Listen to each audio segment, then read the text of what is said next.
자, 그 다음에 집단적 노동관계법. 이게 바로 노조법이에요. 이제 대표 주자가 노조법이고요.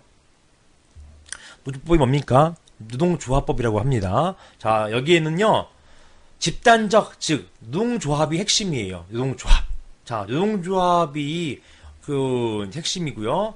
여기 어떻게 노동조합이 결성되는지, 거기에 대한 요건들, 그 다음에 노동조합의 성질, 자주성이 필요하다는 것, 그 다음에 설립의 절차, 설립 절차 중에 심사도 있는 것이고요. 그 다음에 노동조합을 어떻게 조직하고 운영해야 되는 것인지, 노동조합의 기관은 무엇인지, 그 다음에 가입과 탈퇴가 자유로운지, 그 다음에 노동조합 내부 통제가 가능한 것인지, 그리고 노동조합의 활동이 정당성을 갖춘 것인지, 이런 것에 대해서 법이 규정해놓고 있고, 법이 규정해놓지 않은 부분에 있어서는 판례가 일정한 해석들을 내어놓고 있습니다.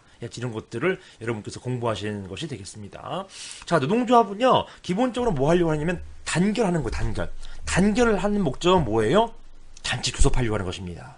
단체 교섭이 뭐예요? 사용자 불러내서, 자, 우리 뭐뭐 하자. 뭘 한다는 얘기예요?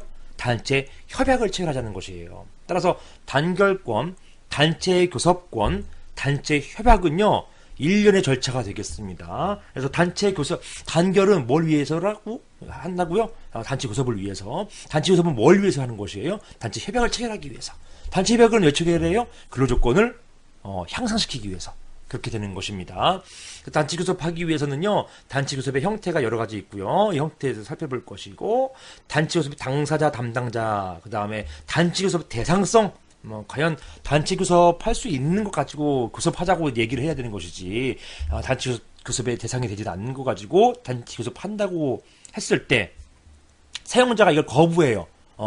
거부했을 경우에, 단체 교섭의 대상이 되지 않는 것에 대해서는 사용자가 거부할 수 있단 말입니다.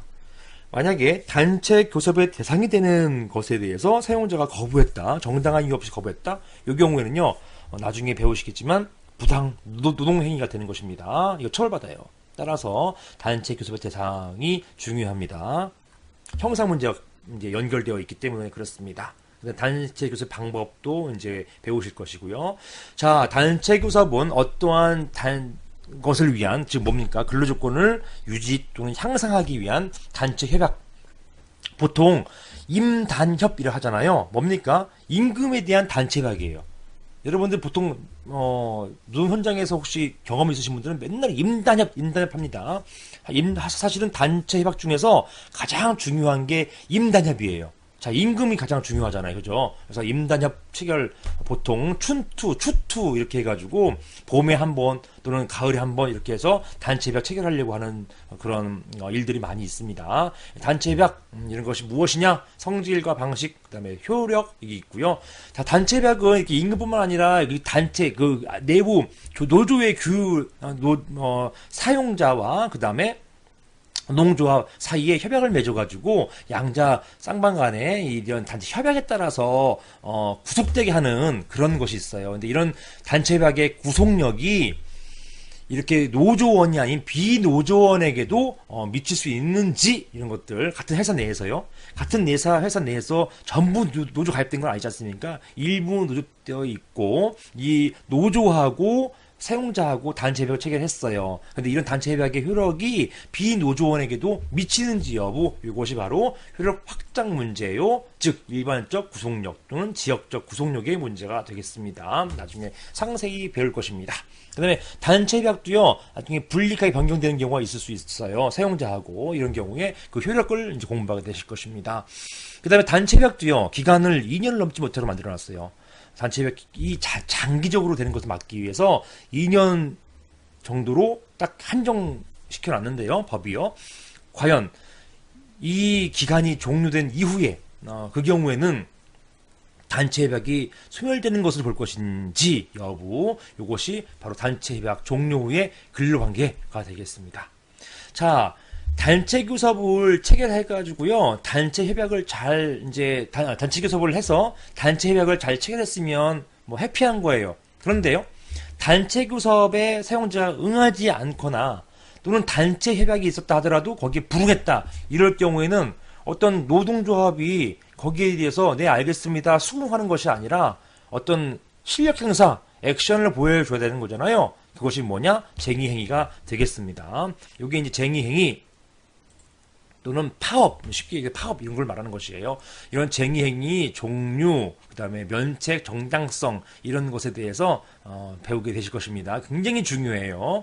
그 다음에 쟁의행위와 근로계약 관계, 사용자의 쟁의행위, 대항행위. 자, 쟁의행위가 그 노조에만 있는 게 아니에요. 사용자에게도 쟁의행위가 인정될 경우가 있습니다. 무엇이 있죠? 바로 직장폐쇄가 되겠습니다. 직장폐쇄는 사용자의 쟁의행위가 되겠고요. 요 직장폐쇄라고 하는 것은 노조의 쟁의행위에 대해서 대항하는 행위다. 이것이고요. 따라서 이 부분은 사용자 직장폐쇄의 정당성 요걸 논하는 것이 되겠습니다. 그 다음에 쟁의행위가 발생했을 때 이것이 부득이하게 제3자에게 손해를 끼친 경우가 있을 수가 있어요. 쟁의행위, 즉 파업하는 것 때문에 그 회사가 제3자하고 약정 맺은, 계약 맺은 게 파기되는 경우도 있고요. 그 납품 기한을 놓치는 경우도 있습니다. 이게 제3자 손해가 발생했을 때 그 책임 관계, 그것을 논하는 부분이 되겠습니다. 그 다음에 노동쟁의의 조정, 이게 이제 있고요. 조정 부분도 실무에서 중요한데 이런 부분들은 이제 뭐 시험에서는 그렇게 중요하지 않습니다. 이제 법조문만 잘 읽어보시면 되겠어요. 자, 마지막 중요한 부분이 부당노동행위. 시험에 항상 나오는 단골 문제입니다. 약방의 감초 같은 것이죠. 자, 부당노동행위는 총 4가지 유형이 있다. 불, 비, 단, 지. 즉 불이익 취급, 비열계약, 단체소속 거부, 지배 개입. 이런 것에 부당노동행위가 있습니다. 유형이 있습니다. 여기에 대해서 각각의 판례가 있어요. 판례 잘 여러분께서 뭐 정리하시고 암기도 하셔야 되겠습니다. 자, 그다음 나머지 공무원 노조, 노사협의회, 노동위원회 이런 것들이 각각 법에 따라서 법이 각각 있고요. 여기에 대한 법률 관계가 있는데요. 이 부분은 제가 서브에도 간단하게 하나씩 정리해 놨습니다. 이것들은 다 법조문만 이제 보고 시험에 나오더라도 법조문 정리해서 쓰시면 되겠습니다. 자, 이거 크게 중요하지는 않습니다. 자, 이번에는